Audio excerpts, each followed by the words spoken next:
See this structure? Looks scary and devoid of any possibility of life. But this is our home, the Earth, at the beginning of its existence 4.6 billion years ago. And its formation and the formation of the Moon remains a mystery. But today, we'll tell you about the theories that scientists suggested. You'll learn how planets so different from each other form from the same material. What planet crashed into the Earth in the past? How much water there is on our planet and where it came from. And finally, we'll tell you how old the oldest organism on Earth is. We prepared the story of our planet from a clump of dust and gas a few miles in diameter to the appearance of life.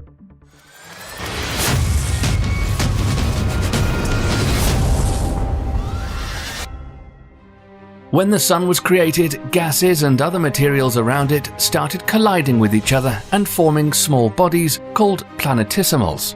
And as the gravitational forces were growing, more material was pulled together, and these seeds of planets grew larger until they became true planets. The solar system's gas giants, Jupiter and Saturn, Uranus and Neptune, were born much earlier than the four known terrestrial planets, Mercury, Venus, Earth and Mars. But how exactly was our home planet born?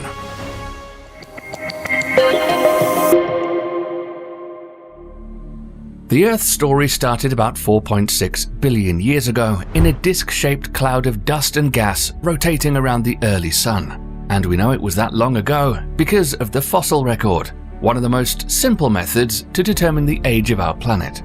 Scientists were able to find zircon crystals that are roughly 4.3 billion years old. So far, these crystals are the oldest materials found on our planet. But how exactly our planet was formed remains a scientific mystery. However, there are two leading theories on planetary formation. The core accretion model is the first one, and most widely accepted. About 4.6 billion years ago, there was a solar nebula consisting of spinning gas and dust particles from which our Sun was born. Then, as the remaining material of different sizes orbited our star at slightly different speeds, it started to collide and stick together. Under the effect of gravity, smaller particles grew into larger particles that ranged from miles to hundreds of miles in diameter. The solar wind would then sweep away lighter elements, such as hydrogen and helium, so that just rocky materials would stay closer and turn into terrestrial worlds. The process continues until these space objects reach thousands of miles in diameter. But far away from the star, the Sun's constant stream of charged particles doesn't have a very strong impact on lighter elements. As a result, these elements combine and transform into gas giants. What's exciting is that NASA believes that this is the way planetary formation works. Small, rocky worlds like the Earth are a lot more common throughout the universe than gas giants. The thing with this theory is that it works well to explain the formation of terrestrial planets, but has problems explaining the creation of giant worlds. This is because scientists believe the gas disk around our Sun only lasted about 4 to 5 million years, and simulations based on the core accretion model show such planets form longer than that. However, the second theory, or the disk instability model, resolves this issue. This newer idea suggests that chunks of dust and gas clump together early in the existence of the solar system, and over time, these chunks slowly turn into a gas planet. But the difference is that this way, planets can form much faster than those explained by the core accretion model. In fact, according to this theory, it could happen within as little as 1,000 years. A planetary formation this fast makes it possible for such worlds to trap the rapidly vanishing lighter gases. A recent study suggests that Proto-Earth was formed within about 5 million years, and on a cosmic scale, it's nothing. If we converted the solar system's estimated 4.6 billion years of existence into a 24-hour period, these 5 million years would be equal to just about 1.5 minutes. If scientists are right about this, water could be just a byproduct of the formation of a planet similar to our home. This would mean that we're a lot more likely to discover the ingredients of our life outside our solar system. And what about our satellite? What's the story of the Moon?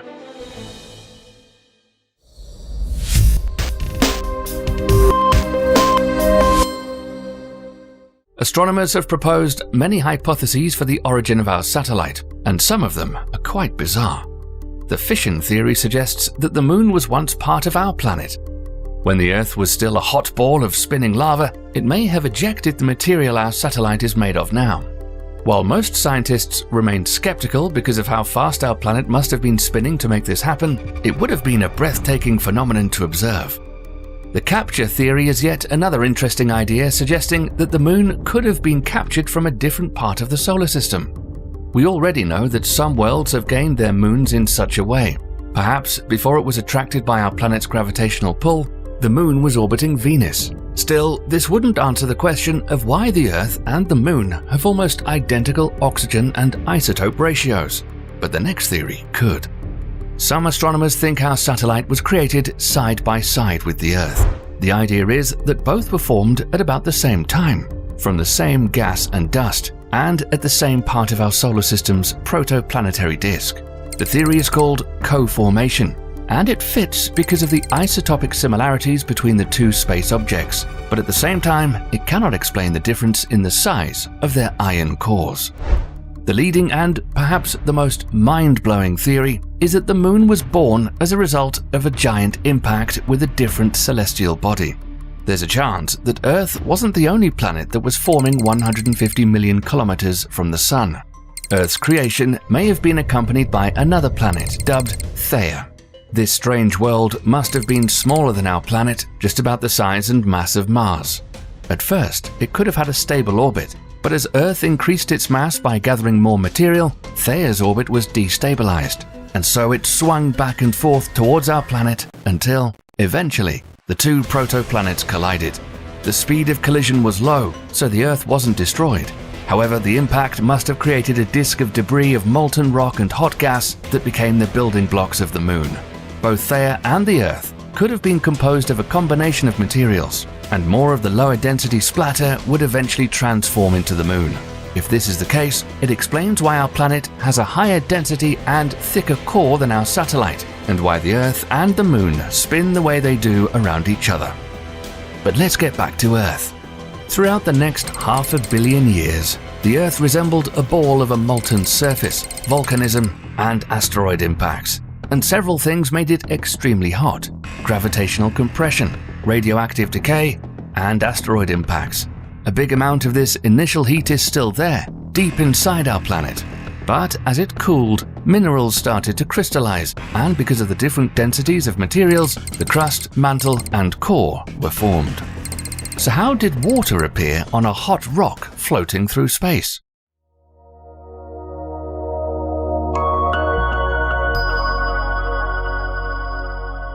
Oceans cover more than 70% of the Earth's surface.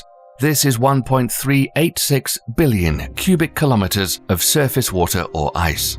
But the fact that there's more liquid water on our planet than any other known rocky world in our solar system isn't fully understood. And as with the Earth and Moon, there are several hypotheses as to how water appeared here. One likely reason is extraplanetary sources, such as comets, trans-Neptunian objects, or even protoplanets. There's actually a lot of water in our solar system. 2/3 of Uranus and Neptune, for example, are made of ice. So if our planet was born hot and dry, then water must have come from somewhere else, brought by icy comets and asteroids. Comets are made of dust and ice, with most of that ice being frozen water, so they might be the clue. But measurements show that comet water has a lot more deuterium in it compared to that found on Earth. What about asteroids? Because their ratio of deuterium to normal hydrogen water is closer to that which we have on our planet, they're even a better candidate. Also, asteroids are 20% water, but due to their small size, there must have been a colossal number of impacts to explain all the water on our planet. To fill the planet with 1.386 million cubic kilometers of water might seem like a lot. To compare, this much water would have been enough to cover the contiguous United States to a depth of roughly 145 kilometers. But this still isn't a lot. In fact, water amounts to only about 0.02% of our planet's mass. And since Earth experienced periods of heavy bombardment in the past, this is actually a possible scenario. Researchers also think that when our planet formed, huge amounts of hydrogen were captured in its rocks and minerals. And because of the mantle's heat, hydrogen and oxygen-rich minerals started to melt. This made it possible for water to spew out from the Earth's crust. According to scientists' estimates, about 10 oceans of water could exist within the mantle up to this date. Probably the most astonishing of all is the volcanic outgassing hypothesis. According to this idea, water may have come from volcanism. In other words, it was always there in the form of minerals with oxygen and hydrogen hidden beneath the crust of our planet, and volcanoes only helped it break free as vapor. It originated in volcanic eruptions, then condensed and fell as rain. Scientists think that all volcanic eruptions contain some water vapor, and that it may have been enough to account for the Earth's surface water. This still remains an open question, but whatever the case, with water, there often comes life.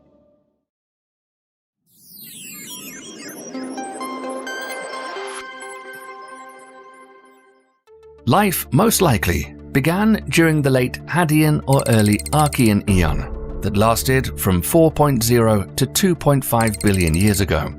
There's evidence of life in at least 3.8 billion-year-old rocks from Aquila Island, Greenland, and the oldest form of life discovered by scientists are tiny hematite tubes, estimated to be 4.28 billion years old. Hypotheses include a chemical origin of life in the early atmosphere, hydrothermal vents, deep seas, oceans, and even comets that came here from somewhere in space. It's highly possible that life began from the chemical environment of the early atmosphere and oceans, but they were nothing like we have today. The atmosphere was oxygen-free, but was abundant in methane, carbon dioxide, sulfur, and nitrogen compounds, and some space objects in our solar system are known to have an atmosphere like this. In one experiment, scientists simulated our planet's early atmosphere and lightning with a sealed vessel. They found that after igniting sparks, amino acids, or the fundamental building blocks of proteins, were formed. Life that could have started on the deep ocean floor may have also been able to survive without photosynthesis due to another biological process called chemosynthesis. Instead of using energy from the sun, primitive life gained energy from the heat that was coming from the Earth's interior. Still, there's always a possibility that life initially originated in space and was then carried here by comets or other celestial bodies. Researchers have already found amino acids within meteorites and comets. What's exciting about this idea is that it means a high likelihood of life exists somewhere in space. The Earth has changed so many times and transformed heavily from when it first formed. How life came from non-life is still a big scientific mystery. However, we do have a current best guess for the beginning of life on Earth, which we think is around 3.8 billion years ago.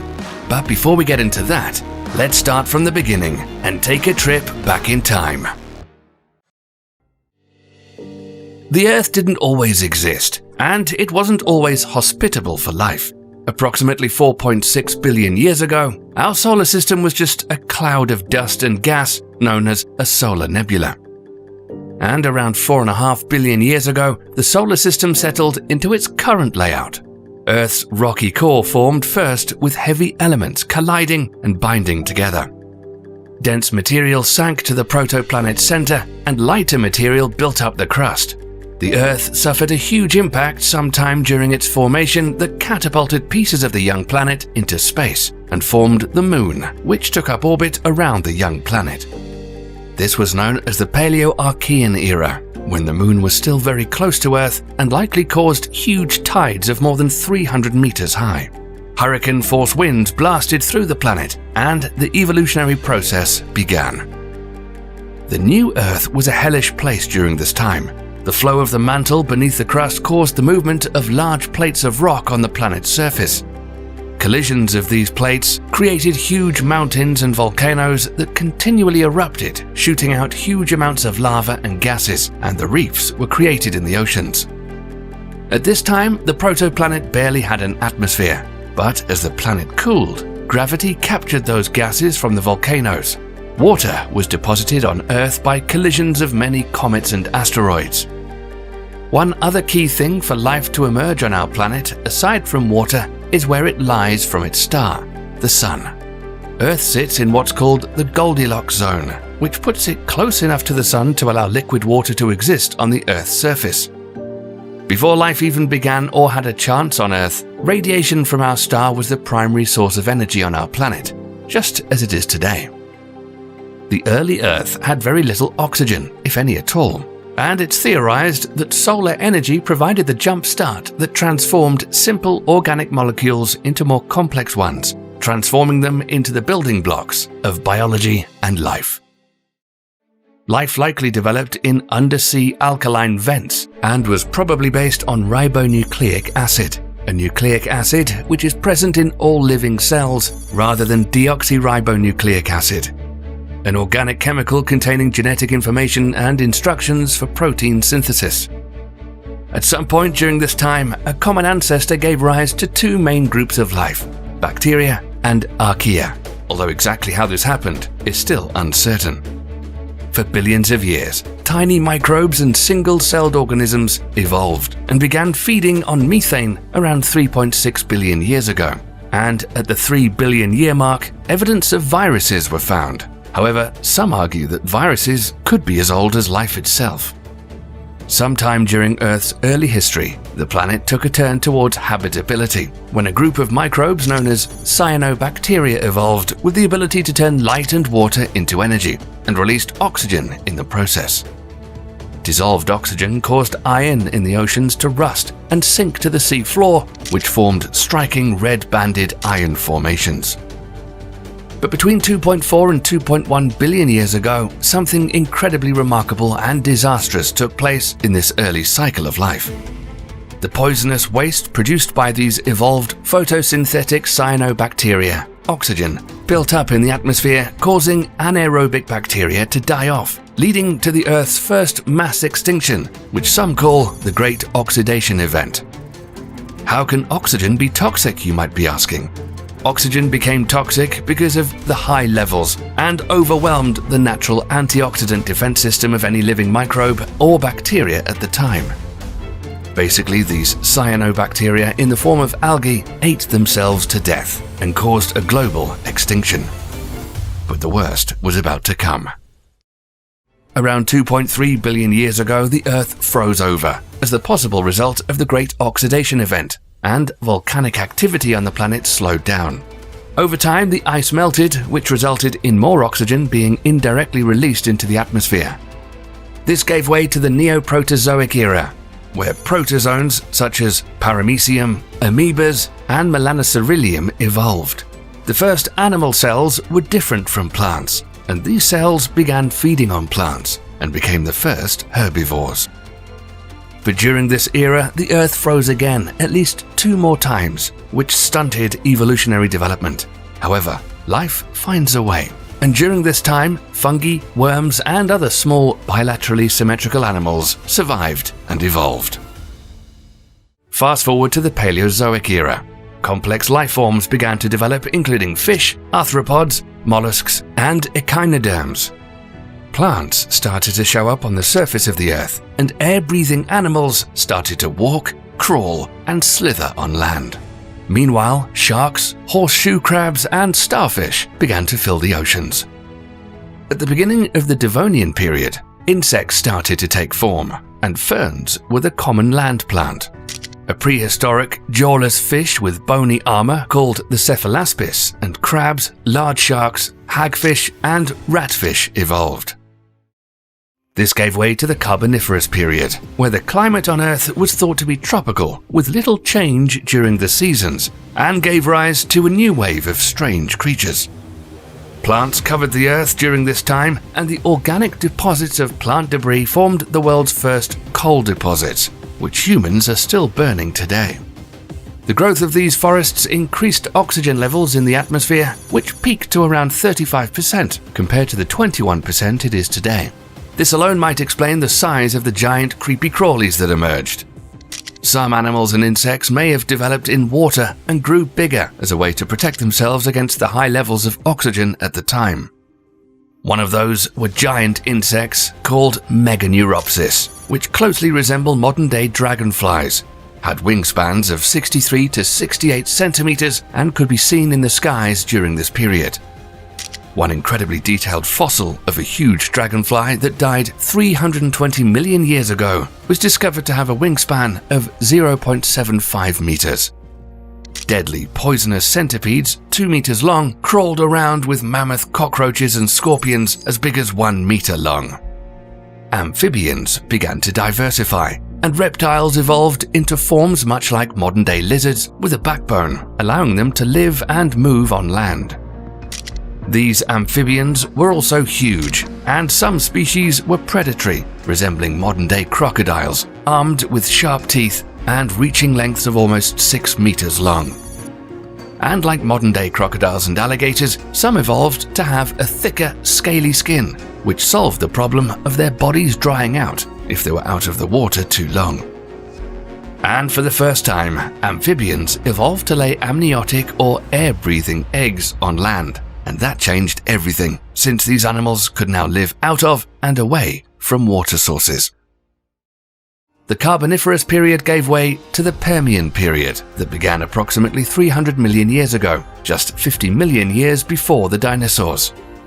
All the continents during this period existed as one large landmass called Pangaea. The first large plant-eating and meat-eating animals evolved during this time. Some of these creatures could be mistaken for dinosaurs, but they were actually more closely related to mammals and reptiles. One of these bizarre creatures was Diplocerapsis. It looked a little like a salamander that averaged around 1 meter long, but its head was shaped like a boomerang. Another new reptile on the planet was the iconic Dimetrodon, which grew to about 5 meters long and had a large sail on its back, which is likely used to regulate its body temperature. During the Permian period, mammals were increasing in dominance. The biggest of these were creatures classified as Gorgonopsians, which were a class of giant, bear-like animals that all had different teeth that were specialized for different functions. These animals could be either herbivores or carnivores and vary in size from less than a kilogram to more than a ton. One group of these creatures were known as cynodonts. Their name means dog-like teeth, and these animals had social behavior, and there is some fossil evidence that shows they hunted in packs. In the oceans, fish with true bony skeletons evolved. Sharks and rays flourished, as well as sponges and coral. On land, insects evolved with adapted mouthparts that allowed them to pierce and suck. But around 252 million years ago, the Permian era came to an abrupt end by a cataclysmic event that caused mass extinction. In 2001, scientists made a chilling discovery. A massive comet or asteroid, similar to the one that put an end to the dinosaurs, wiped out the giant reptile predecessors 200 million years earlier. But how did scientists come to this conclusion? Molecules of helium and argon gas were found locked in carbon in high proportions that could have only come from space. It's estimated that the asteroid or comet was between 6 and 12 kilometers wide in diameter. Researchers say the strike would have released the energy 1 million times greater than the biggest earthquake of the last century.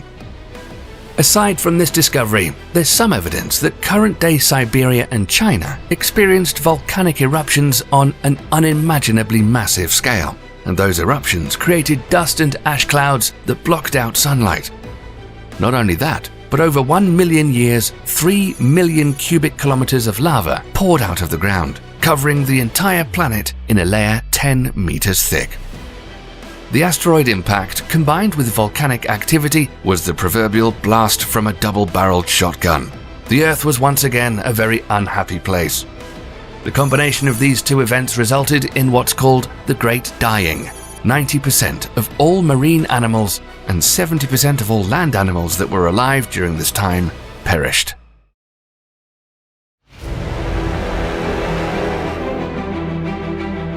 "252 million years ago, ancient life on Earth suffered a serious blow from a deadly combination of heat and low oxygen. 95% of all marine species perished, and 2/3 of terrestrial species vanished. It was a cataclysm so severe that it looked like the end of all life on planet Earth. But as the saying goes, life finds a way, and the most well-known prehistoric creatures would rise on Earth, the dinosaurs. If you love dinosaurs, then get ready to see your favorites, how they evolved, and how they would rule the Earth for millions of years. The extinction event of the Permian-Triassic era 252 million years ago marked the beginning of the Mesozoic era of the Triassic, Jurassic, and Cretaceous period, which lasted 186 million years. During the Triassic era, there was one vast supercontinent called Pangaea, which was mostly vast deserts with a hot and dry climate surrounded by a huge ocean called Panthalassa. Dinosaurs would begin to evolve during the mid to late Triassic period. When we talk about dinosaurs, we immediately imagine towering and thundering animals like Tyrannosaurus rex. But new research shows that the dinosaurs and their pterosaur relatives evolved from extremely small ancestors.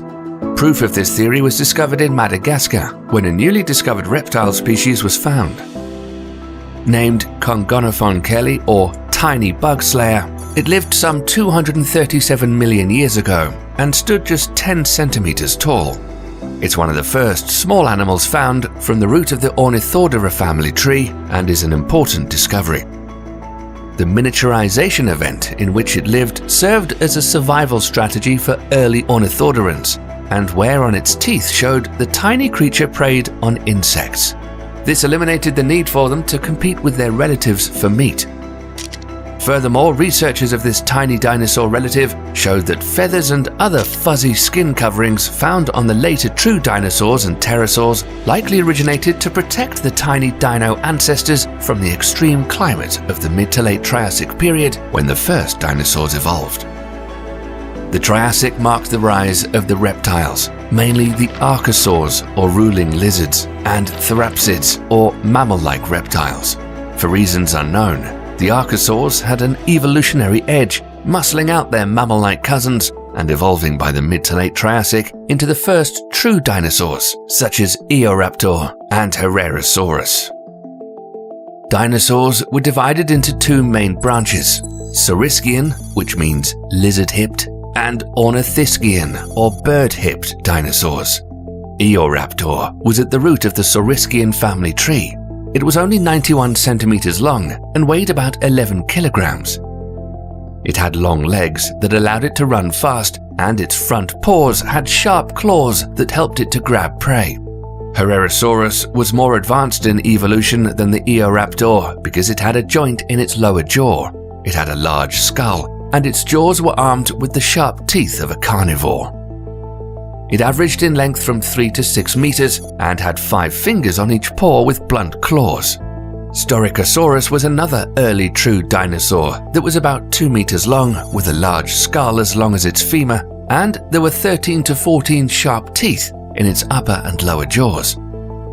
It has short front paws with 5 fingers. It had long hind legs that allowed it to run fast. Staurikosaurus was a predator that weighed about 30 kilograms, and although this dinosaur was kind of small, it probably had no trouble dealing with larger prey. Eoraptor, Herrerasaurus, and Staurikosaurus are prime examples of the rapid evolution of predatory dinosaurs 225 million years ago. But at the same time, the first plant-eating dinosaurs appeared in the fossil record. Paisanosaurus was a 1-meter dinosaur that weighed 2 to 9 kilograms and had closely spaced teeth forming a continuous edge for grinding plant matter. By the late Triassic period, there were at least 15 different dinosaurs. During the Jurassic period, Earth's climate changed from hot and dry to a much more humid and subtropical climate. Forests of ferns, cycads, and conifers began to cover the planet, and the air was warm, moist, with tropical breezes. During the beginning of this period, the breakup of the supercontinent Pangaea continued and accelerated. Laurasia, the northern half of the continent, broke up into North America and Eurasia. The southern half, called Gondwana, began to break up during the mid-Jurassic. The eastern parts, Antarctica, Madagascar, India, and Australia, split off from the western half of Africa and South America. New oceans flooded the spaces in between. Huge mountains rose on the seafloor and pushed sea levels higher onto the continents. It was all this water that created the humid and subtropical climate. Deserts began to turn green. Palm tree-like cycads and conifer trees such as the Araucaria and pine were abundant. The oceans became full of diverse and abundant life, and at the top of the ocean food chain were the marine reptiles. The plesiosaurs with their long necks and paddle-finned flippers. Among them were giant marine crocodiles, sharks, and rays, ichthyosaurs, squid-like cephalopods, coil-shelled ammonites, sponges, snails, and mollusks were abundant in the ancient oceans. Coral reefs grew and expanded quickly in the warm waters, and microscopic plankton increased rapidly to the point that they may have turned parts of the ocean red. The earliest known bird, Archaeopteryx, took to the skies in the late Jurassic, likely evolved from an early Coelosaurian dinosaur. Archaeopteryx had to compete for airspace with pterosaurs, flying reptiles that had been buzzing the skies since the late Triassic. Meanwhile, insects such as leafhoppers and beetles were abundant, as many of Earth's earliest mammals scurried around the feet of dinosaurs. It was at this time that the dinosaurs began making their mark in a huge way. Literally. Small quadrupedal plant-eating dinosaurs gradually evolved into multi-ton giants. The plant-eating sauropod named Brachiosaurus was 16 meters tall and stretched out to around 26 meters long and could weigh as much as 25 tons. Another herbivorous sauropod giant named Diplodocus was 27 meters long and weighed between 30 to 50 tons. The sheer size of these dinosaur giants may have stopped the attacks of a bulky meat-eating dinosaur that walked on two powerful legs who also lived during this time, the ominous Allosaurus. This huge carnivore ranged in size from 7 to 12 meters long, weighed nearly 2 tons, and had 16 sharp teeth in its upper and lower jaw. And like many predatory dinosaurs of the Mesozoic era, Allosaurus constantly grew, shed, and replaced its 3 to 4 inch teeth. And this dinosaur was fast. Models suggest that Allosaurus could run up to 34 kilometers per hour. Fossil evidence shows that Allosaurus preyed on Stegosaurus, and the plant-eating dinosaur fought back, punching holes right through Allosaurus's bones with its spiky clubbed tail. It could be why Stegosaurus had a pretty long run and survived all the way up to the late Cretaceous. But there were new predators that would come along that were as equally terrifying as the Allosaurus. The North American Tyrannosaurus rex could grow 12.5 meters long and weighed up to 8 to 10 tons, although now some say it might have weighed half of these estimates. But the T-Rex wasn't alone in the meat-eating dinosaur category. In fact, it was either outclassed or equal to two other sharp-toothed monsters. The South American Gigantosauros, which had the same type of build and weighed 9 tons, and the 10-ton Northern African Spinosaurus. Still, the T-Rex was a mean and nasty predator, if not downright unhygienic. Experts believe that shards of rotten bacteria-laden meat was constantly lodged in its closely packed teeth, which gave the animal a septic bite that would eventually be fatal to its wounded prey. Of course, this process would have taken at least several days or weeks, and another T-Rex would probably reap the rewards. Scientists examining the T-Rex skull determined it had the bite force of between 1,500 to 5,000 pounds per square inch and could take bites of flesh in the 225 kilogram range. But Tyrannosaurus rex, like Allosaurus, had problems with prey itself. It lived in the same region and time period as some armored plant-eating dinosaurs. One of the most iconic dinosaurs next to T-Rex has to be Triceratops, which means three-horned face. All Triceratops had three-horned skulls. 2 massive horns were above the eye socket, and 1 smaller horn was over the nose. Weighing around 6.5 to 13 tons, the biggest Triceratops was 9 meters long from nose to tail. The tips of their shoulders were 3 meters off the ground. Triceratops had teeth arranged in dental batteries, and each individual tooth was stacked in a vertical column of 3 to 5 teeth. These formed rows with 36 to 40 tooth-loaded columns. This means that a single Triceratops could have 800 teeth at its disposal. It had a narrow beak and powerful jaws that allowed it to grind down tough vegetation and trees. It's one of the last non-avian dinosaurs to evolve at the end of the Cretaceous. Ankylosaurus is another of the most famous armored dinosaurs. It was the largest ankylosauride and the last of its kind. It's thought to have lived right up to the end of the Cretaceous period. The body of ankylosaurs was covered in bony plates. It had a beak and teeth and 4 horns that projected backwards from its head. Its tail ended in a club, which provided protection from predators. This would have been useful since ankylosaurs lived alongside Tyrannosaurus rex and other meat-eating predators. At some point during the middle of the Cretaceous period, dinosaurs from the ornithopod family evolved into the popular hadrosaur, or duck-billed dinosaurs. They were large, oddly shaped, low-slung vegetation eaters with tough beaks on their snouts, which were used for shredding vegetation. These dinosaurs are believed to have lived in herds and were capable of walking on 2 legs. Sauropods became even bigger by the late Cretaceous period. You may have thought that Brachiosaurus and Diplodocus were big, but by the time the late Cretaceous period rolled around, there was another dinosaur that existed, which could possibly be the biggest land animal that's ever walked the Earth. Argentinosaurus. This behemoth could be 30 to 40 meters in length and weighed between 50 and 100 tons. It was a member of the Titanosauria, the dominant group during the Cretaceous period, and was a herbivore like its earlier sauropod cousins. There was also a strange new breed of dinosaur that lived 20 million years before they all went extinct. They were called Pachycephalosaurus, or bone-headed dinosaurs, and have a bizarre-looking skull with horns on the snout and around the base of the skull. These could have been used to fight off the last of the big predators, or even to show dominance over their own species.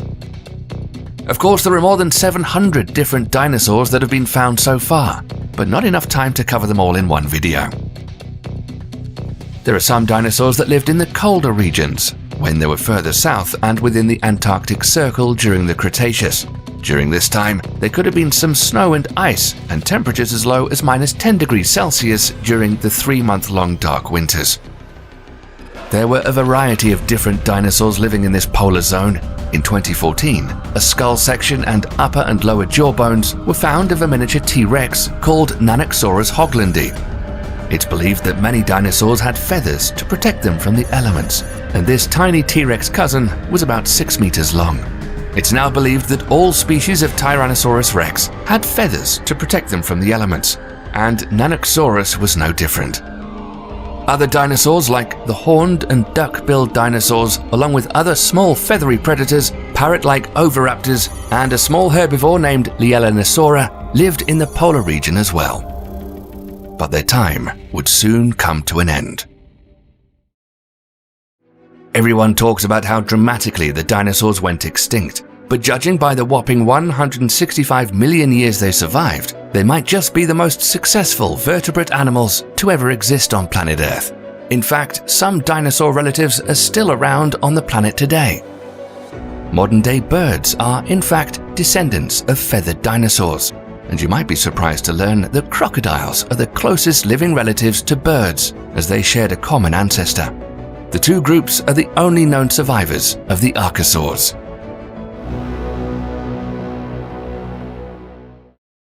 Everyone knows that a giant rock from outer space hit the planet millions of years ago and wiped out the dinosaurs. Now, with advanced technology, researchers have been able to put together a new timeline showing what really happened. And not only this, they think they know where the giant asteroid came from. Is Earth the target for another huge space rock? And would we be able to survive? You'll be surprised and probably shocked at what NASA astronomers recently discovered. So now, get ready to experience the disaster that almost wiped out life completely on Earth. The giant asteroid's impact into shallow waters in the Gulf of Mexico 65 million years ago was bad enough. But then an amalgam of additional disasters ensued. Rocks fell from the sky, wildfires ignited, and tsunamis inundated distant shorelines. The researchers found that the first day of the Cenozoic was peppered with cataclysms and released a new record of this day of chaos in Proceedings of the National Academy of Sciences. Their timeline was developed using high-resolution photography, microscopy, computed tomography imaging, and magnetic measurements of hundreds of feet of sedimentary rock recently recovered from Chicxulub, one of the largest impact craters on Earth. And it all began like this. Imagine you were somewhere in North America about 65 million years ago, when dinosaurs ruled the Earth, and you were looking up at the night sky. You would have probably seen what appeared to be a bright star shining off into the distance. But if you watched this peculiar light for an hour or two, the object would seem to grow in brightness, but barely move. What you would be looking at is not a star, but a huge asteroid somewhere between 11 to 80 kilometers wide, on a direct intercept course with the Earth at 72,420 kilometers per hour. Hours later, the asteroid plows through Earth's atmosphere, heading straight for where the Yucatan Peninsula is today. At impacts of that speed, Earth's atmosphere acts like water. Smaller space rocks called meteors hit the atmosphere like pebbles thrown into a pond and decelerate rapidly at high altitudes, burning away from the friction of the atmosphere, while some bigger pieces of rock survive and fall to Earth. But the mountain-sized Chicxulub asteroid hits our atmosphere like throwing a boulder into a puddle. It maintained its velocity and plunged through the entire 60 miles of atmosphere in just 3 seconds. The asteroid shrieks over Central America, emitting the mother of all sonic booms that would shatter eardrums across all the continents. The dinosaurs were likely terrified and running in all directions, having no idea what was just about to happen. But if any animal was close enough to see the asteroid, they would have been instantly vaporized within minutes. In fact, except for sea turtles and crocodiles, no four-legged animal larger than 25 kilograms would survive.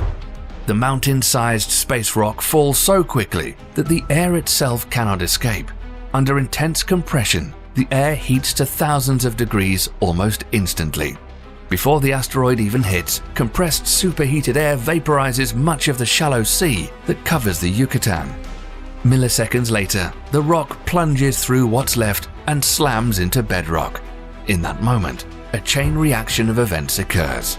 The impacting asteroid exerts so much pressure on the Earth that soil and rock flow like fluids.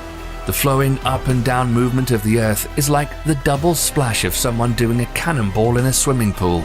The initial splash in all directions is followed by a delayed vertical splash when the cavity created by the asteroid rebounds to the surface. The first wall of Earth gouged outward at the moment of impact is more than 32 kilometers high. The impact hole nearly breaches Earth's mantle, and when the cavity rebounds to form the delayed vertical splash, the Earth rises at over 1,600 kilometers per hour to heights taller than Mount Everest. Within minutes, this mountain of debris almost entirely collapses in a series of secondary explosions, leaving behind a smaller mound called a crater's peak ring. At the same moment the asteroid strikes the Yucatan and applies its pressure to the bedrock, it converts the kinetic energy of a 7.5 billion-ton rock traveling 16 kilometers per second into searing heat in an instant. The Chicxulub impactor delivers approximately 1 septillion, 300 sextillion kilojoules of energy.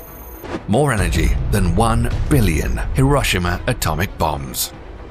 The kinetic energy transferred by the asteroid to the soil, rock, and air excites the molecules to temperatures far hotter than the surface of the sun. The heat rips electrons from atoms, ionizing the air into an expanding fireball of plasma in excess of 10,000 degrees, turbocharged with vaporized rock that's blasted out at hypersonic speeds. The heated, rapidly expanding air and near instantaneous conversion of Earth to gas, combined with the impact shock wave itself, forms a massive blast wave of pressure expanding outward at more than 1,600 kilometers per hour. If this asteroid hit the same spot today, the blast wave would vaporize you in Texas, deafen you in New York, and blow out glass windows in Buenos Aires. The Chicxulub impactor rings Earth like a bell. Waves in Earth's crust radiate away from the impact zone at 4 kilometers per second. The waves then trigger fault-slipping earthquakes across the continents. If you were on the other side of the world, you would feel the ground shaking 30 minutes after impact. The impact triggers tsunamis as high as skyscrapers. The first of them hit Gulf coastlines within the hour. Waves ranging from 600 feet to perhaps as tall as 1,000 feet smash into what is now Mexico and the southern United States and flood tens of miles inland. The waves temporarily reverse the flow of rivers, rushing up riverbeds like 30-foot tidal bores. Tsunamis smash into the eastern coast of the United States, and 6 hours after impact, max out at 600-foot high walls of water that slam into Europe, Africa, and the Mediterranean coasts. Within 15 hours of impact, waves arrive on every coastline on the planet. Depending on local topography, the ocean sweeps away anything in its path and sucks it back to the sea when the waters finally retreat. It already sounds like Armageddon, but even more disasters are on their way. When the big rock strikes, its splash accounts for 25 trillion tons of Earth that it launches on ballistic trajectories, some at speeds that exceeds Earth's escape velocity. These rocks excited Earth's gravitational pull to either orbit the Sun, and some of this material probably reached the Moon. But the majority of ejected debris returned back to Earth within the hour. These glass-like chunks, called tektites, some as large as buses, but most the size of marbles, pelt the Earth at speeds ranging from 160 to 320 kilometers per hour in lethal quantities. Regardless of where any remaining dinosaurs were on Earth, they were hit with this fiery hailstorm. But these glass bullets didn't need to hit the dinosaurs to be fatal. As these tektites fall, their friction with the atmosphere emits enough thermal radiation to set fires across the planet. By some estimates, the combined heat of the returning embers heats the planet to the equivalent of an oven set to broil. Most of the world's trees burn, which is perhaps why the only bird species that survive the impact are those that nest on the ground. Of the few larger land animals to avoid extinction, nearly all have had some means of escaping the heat. They either could burrow like small mammals, snakes and lizards, or escape into water like crocodiles or turtles. Even if the poor dinosaurs were on the other side of the world, they would have needed to find protection from the initial heat blast. In a final piece of terrible luck for the dinosaurs, Chicxulub happens to strike an area rich in oil and sulfur. The impact ejects 100 billion tons of vaporized sulfur and 30,000 quadrillion gallons of water into the atmosphere, which then condenses into massive storm clouds and falls back as torrents of acid rain that acidified the oceans.